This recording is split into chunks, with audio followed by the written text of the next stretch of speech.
Okay. Okay. Filipino memory work, mga awit, 23.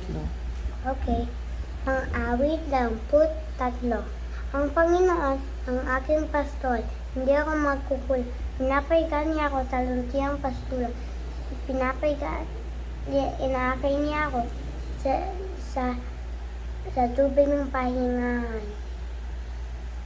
Nanunumbalik niya ako sa mga landas ang aking kaluluwa. Inaakay niya ako sa mga landas ng katuyo, alang-alang sa kanyang pangalan. Bagamat ako'y lumakad sa Libis. libis ng ng kamatayan, wala akong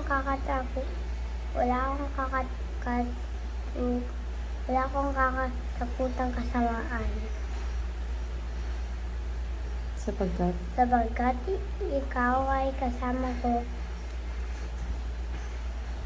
Ang iyong malatungkol. Aliw ako ng mga ito. Okay. This part will be your reading exam. Mula dito hanggang sa end. Why there an Alan P? Alan P doesn't blend. I think P&L blends. This part. Read this one. This doesn't blend, Mommy. Ipinag. That's letter I. Ipinaghahanda mo ako ng hapag sa harapan ng aking mga kaaway. Iyong binuhasan ng lagis ang aking ulo.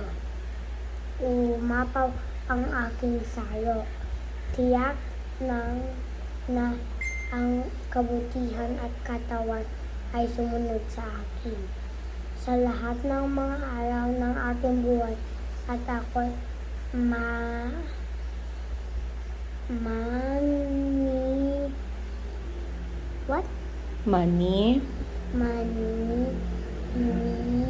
harap sa maninirahan sa bahay ng Panginoon magpakailanman. Okay. Ikwento mo yung Filipino story na binasa natin. Businessman si Bingkoy. Oh. Do I have to make it Tagalog? Tagalog. At ano ang natutunan mo? Am I gonna tell kung anong una ko? Anong natutunan ko? Or Kwento mo yung muna. Story? Okay. Sige. Okay. Dad. Okay. Ma, ito po Wait, give me a second. Once upon unang panahon, mayroong bata, si Minggoy. Nakatingin siya sa bicycle store. Gustong-gusto niya bumili ng bicycle. Kaya lang, wala pa silang masyadong money.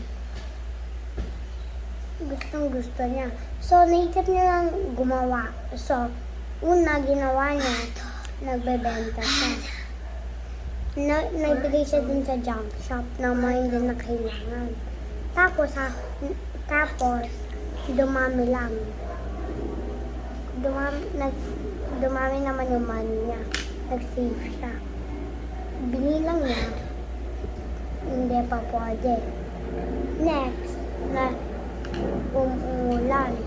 Nagbaha. Nagbigay siya dun sa mga napapagod na sa ulan. Nagpa-rent siya ng laruan at tapos nung napa-rent na merong na mas dumami din money niya. Next, binigyan siya ng puhunan ng mommy niya para makabili ng ice candy. Ingredient ng ice candy. Para makatinda siya. until sobra-sobra na pala. Binigay niya yung punan niya dun sa mami niya. Tapos, pwede na pala makabili dun sa nung bicycle niya. Done. So, anong natutunan mo?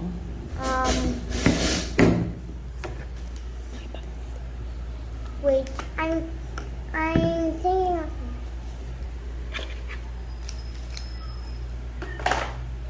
What lesson did you learn wait, from that story? I need to think of key lessons. I'm trying.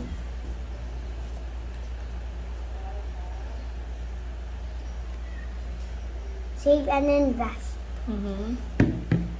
I was about to think of something else. I was going to say save, invest, and then another one. Bakit yun ang natutunan mo? ito. Kasi nung nag-save siya, dumami. Dumami niya. So, nung nag-invest siya ng ice candy, nakano rin siya. Mhm. Done. Okay. Hindi